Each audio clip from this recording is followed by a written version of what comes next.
पूरा का पूरा इंडिया गठबंधन मिलकर के एक साथ चुनाव लड़ा, उससे ज्यादा सीटें केवल बीजेपी लेकर आई। आमने सामने की लड़ाई में आप नरेंद्र मोदी को नहीं हरा सकते। इसीलिए ये मुहिम वोट चोर गद्दी छोड़, इसीलिए बिना बताए विदेश, सिक्योरिटी वालों को नहीं बता रहे कि मुझे कहीं जाना है, किसी को कोई इंफॉर्मेशन नहीं दी मैं कहां जा रहा हूं। इनकी पार्टी वाले वो कहते हैं ये सारा का सारा जो खेल है बीजेपी के आईटी सेल वाले करते हैं। कल को कुछ हो जाएगा तो फिर हमारे ऊपर ब्लेम मत कीजिएगा।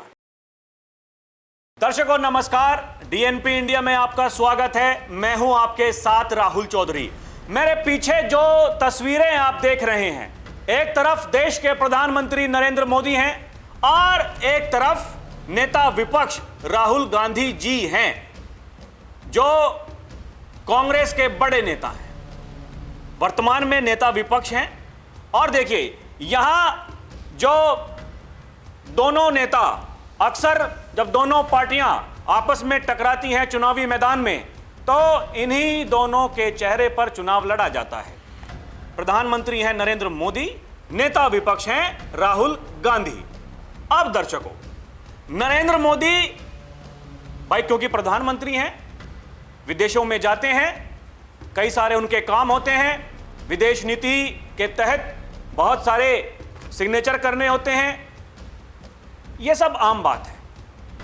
दर्शकों, नरेंद्र मोदी जब भी बाहर जाते हैं, बाकायदा उनका जो टूर प्रोग्राम है टेंटेटिव वो निकलता है, सभी जो सिक्योरिटी वाले हैं उनको बताया जाता है, क्योंकि देखिए ये सुरक्षा का मामला है, एक प्रधानमंत्री की सुरक्षा का मामला है, इसीलिए उनके साथ में एसपीजी जाती है और एक तय कार्यक्रम के अनुसार सब कुछ किया जाता है। लेकिन दूसरी तरफ नेता विपक्ष राहुल गांधी जी हैं, ये जब विदेश में जाते हैं तो बिना किसी को बताए चले जाते हैं। इनकी पार्टी को नहीं पता होता इनका नेता कहां है, और तो और जो सिक्योरिटी गार्ड्स इनकी सिक्योरिटी करते हैं उन्हें नहीं पता होता राहुल गांधी जी कहां जा रहे हैं। तो दर्शकों अब क्या किया जाए?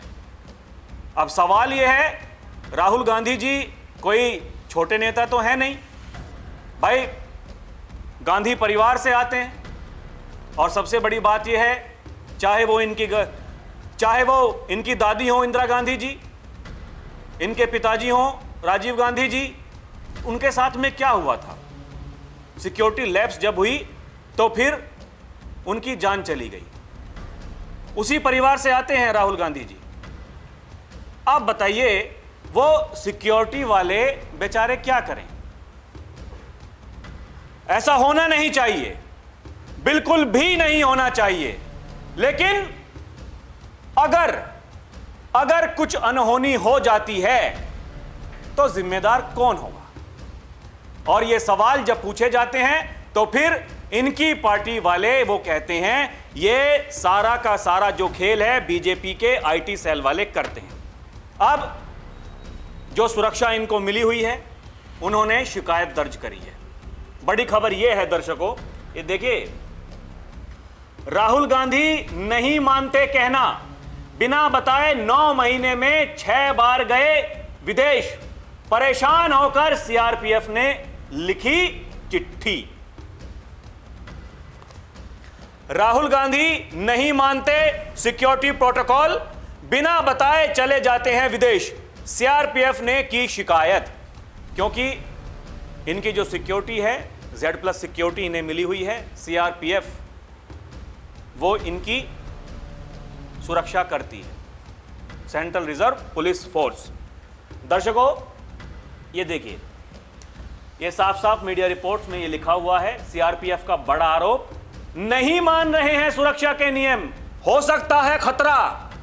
ये देखिए, सीआरपीएफ प्रमुख सुनील जून ने राहुल गांधी की सुरक्षा में लापरवाही और येलो बुक प्रोटोकॉल उल्लंघन पर कांग्रेस अध्यक्ष मल्लिकार्जुन खड़गे को एक पत्र लिखा है। इस पत्र में राहुल गांधी के 6 विदेश दौरों की शिकायत की गई है।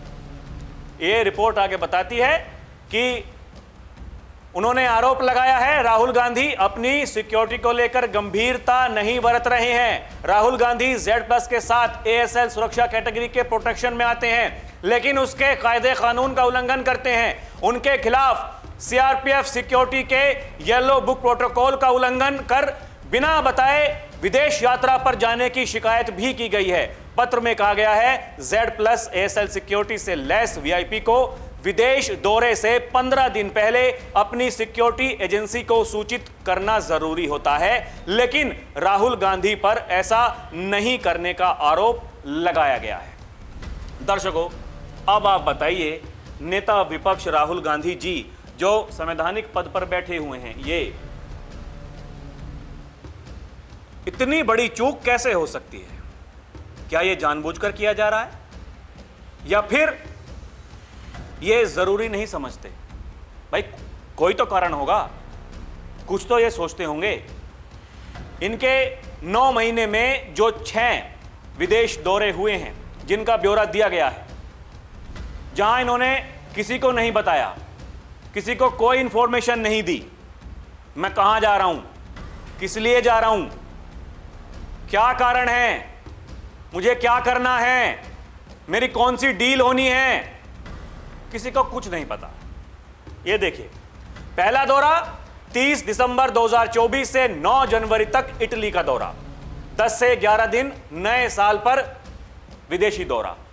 ठीक, ये पहला दौरा था। दूसरा 12 मार्च से 17 मार्च तक वियतनाम का दौरा। तीसरा 17 से 23 अप्रैल तक दुबई का दौरा। चौथा 11 से 18 जून कतर के दोहा में दौरा। पांचवा 25 जून से 6 जुलाई तक लंदन का दौरा। छठवा 4 से 8 सितंबर तक मलेशिया का दौरा। यानी वोटर अधिकार यात्रा जो बिहार में चल रही थी, इनके अनुसार उसमें प्रचंड सफलता प्राप्त करने के बाद बताया जा रहा है कि नेता विपक्ष राहुल गांधी जी, उनका मन हुआ कि वो मलेशिया जाते हैं। अब क्या कहा जाए भाई, उनका मन हुआ होगा जब वो सिक्योरिटी वालों को नहीं बता रहे हैं कि मुझे कहीं जाना है। वो सिक्योरिटी जो उन्हें सुरक्षा प्रदान करती है यहां हिंदुस्तान में, जब वो रहते हैं, उन्हीं की जिम्मेदारी है। वो कहीं अगर बाहर भी जाते हैं, क्यों नहीं बता रहे हैं? क्या कारण है? ये देखिए ना दर्शकों, इन्हीं की पार्टी की नेता सुप्रिया श्रीनेत, जब ये भाई साहब मलेशिया गए थे तो तमाम सवाल उठाए, जो वहां फोटो राहुल गांधी की खींची, सोशल मीडिया पर वो वायरल हुई। उसके बाद में इन्होंने ट्विटर पर, एक्स पर ट्वीट किया, राहुल गांधी नेता प्रतिपक्ष हैं, कहीं पर भी छिपकर नहीं जाते, वीजा, टिकट, फ्लाइट सब भारत से हुआ, सरकार को सब पता है वो कहां हैं। फिर भी ये बीजेपी आईटी सेल वाले जानबूझकर उनकी लोकेशन साझा करके उनकी सुरक्षा के साथ खिलवाड़ क्यों करते हैं? भाई साहब, क्यों करते हो खिलवाड़? तो जो बीजेपी वाले हैं उन्होंने दिया जवाब, सरकार को तो पता होगा सुप्रिया श्रीनेत जी, बस आपको नहीं पता होगा। भाजपा वाले आपको बताने के लिए ही पोस्ट करते हैं कि देखो तुम्हारा मालिक कहां घूम रहा है। उसके बाद में जब सोशल मीडिया पर बवंडर हुआ तो ये मैडम है जो, इन्होंने वो अपना ट्वीट डिलीट कर दिया। लेकिन सोशल मीडिया का जमाना है, देखिए जब कुछ खोजेंगे तो मिल जाएगा। इनका वो ट्वीट तो नहीं मिला, लेकिन जो मीडिया में छपा, इनके सवालों को मीडिया ने जब छापा, हमें वो मिल गया। और ये हमने आपको बताया है, ये इन्होंने जो सवाल खड़े किए थे, सुरक्षा के साथ खिलवाड़। खिलवाड़ कौन कर रहा है? कहां जाएंगे राहुल गांधी? जो सुरक्षा कर्मी हैं उनको क्यों नहीं पता होना चाहिए? और दर्शकों, ये तो गांधी परिवार के सदस्य हैं, इनकी दादी, इनके पिताजी, ऐसा किसी के साथ नहीं होना चाहिए। लेकिन सवाल तो हैं, वो बेचारे सुरक्षा कर्मी करें क्या? उन्होंने लिख दी चिट्ठी कि जी देखिए ये अब चलने वाला है नहीं, ये ड्रामा बहुत हो गया, कल को कुछ हो जाएगा तो फिर हमारे ऊपर ब्लेम मत कीजिएगा। और सरकार को तो पता है लेकिन जिस भाषा का इस्तेमाल नेता विपक्ष करते हैं प्रधानमंत्री के लिए, गृह मंत्री के लिए, वो तू तड़ाक वाली भाषा, सरकार ये कहती है कि भाई साहब हम ऐसी भाषा का इस्तेमाल नहीं कर सकते। ये सुप्रिया श्रीनेत वही जो इनकी नेता है। अब देखिए हर चीज पर सवाल है। जिस दिन उपराष्ट्रपति पद का चुनाव हो रहा था, सबसे पहला वोट देश के प्रधानमंत्री नरेंद्र मोदी ने डाला। ये देखिए तस्वीर, और बताया सभी को कि देखिए मैंने वोट डाल दिया है। सुप्रिया श्रीनेत जी क्या लिखती हैं, ये चुने बैलेट पेपर से, तो इनका चुनाव बैलेट पेपर से क्यों नहीं होता? यहां 700 750 सांसदों ने मिलकर के यह चुनाव कराया है। जब लोकसभा का चुनाव होता है, 1 अरब मतदाता हैं भारत में, लगभग 100 करोड़।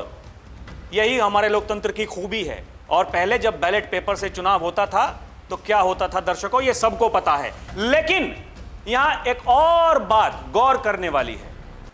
यही मोहतरमा क्या लिखती हैं, एनडीए उम्मीदवार सीपी राधाकृष्णन जी को भारत के नए उपराष्ट्रपति चुने जाने पर बधाई। जब शाम को रिजल्ट आए उसके बाद विपक्ष के संयुक्त उम्मीदवार न्यायमूर्ति सेवानिवृत्त बी सुदर्शन रेड्डी जी को 40% वोट मिले। 40%। इस चुनाव में 2022 में विपक्ष के उम्मीदवार को केवल 26% वोट मिले थे। यानी इनके हिसाब से तो भाई साहब ये तो बहुत बड़ी जीत है इनकी। वही जो 2024 के लोकसभा चुनाव के बाद ऐसे सिस्टम हमारा, सरकार तुम्हारी, वही ये लड़ाई सिर्फ पद की नहीं विचारों की है, इनका यह कहना है। जबकि नेता विपक्ष राहुल गांधी, जब उनसे सवाल पूछा जाता है, वो ये कहते हैं यहां भी चोरी हो गई।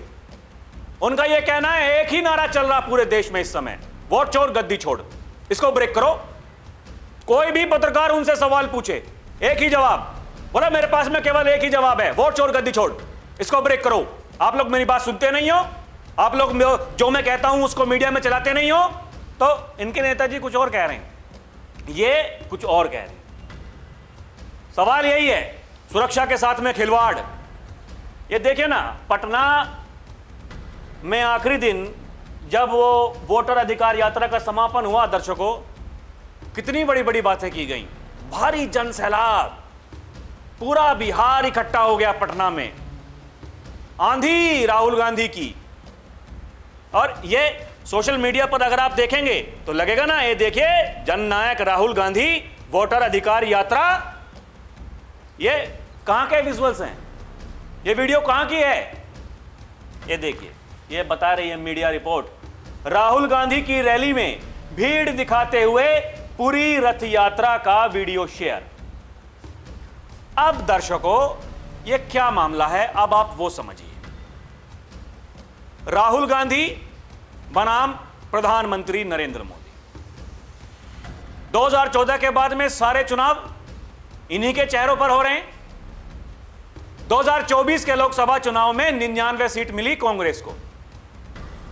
2014, 19, 2024 तीनों को जोड़ लिया जाए, उससे भी ज्यादा बीजेपी 2024 में, हालांकि एनडीए गठबंधन की सरकार है, लेकिन बीजेपी के पास में 240 सीटें हैं। यह बताता है पूरा का पूरा इंडिया गठबंधन मिलकर के एक साथ चुनाव लड़ा, उससे ज्यादा सीटें केवल बीजेपी लेकर आई।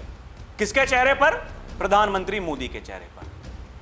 अब 2024 के जब नतीजे आए लोकसभा के, उस दिन तो ऐसा लग रहा था कि भाई साहब अब तो देखिए कांग्रेस की आंधी शुरू हो गई है। लेकिन उसके बाद के विधानसभा चुनावों में क्या हुआ? अब क्या यह पता चल चुका है, आमने सामने की लड़ाई में आप नरेंद्र मोदी को नहीं हरा सकते। इसीलिए यह मुहिम वोट चोर गद्दी छोड़, इसीलिए बिना बताए विदेश। लोग तो सवाल पूछ रहे हैं, आप जो एटम बम आप लेकर के आए, हाइड्रोजन बम अब लेकर के आने वाले हैं, ये कहां बनते हैं? इनकी लैब कहां है? दर्शकों अगर आपको पता है इनकी लैब कहां है तो हमें कमेंट करके जरूर बताइएगा। अभी के लिए इतना ही। आप देखते रहें डीएनपी इंडिया। हर खबर भरोसे के साथ। नमस्कार, जय हिंद।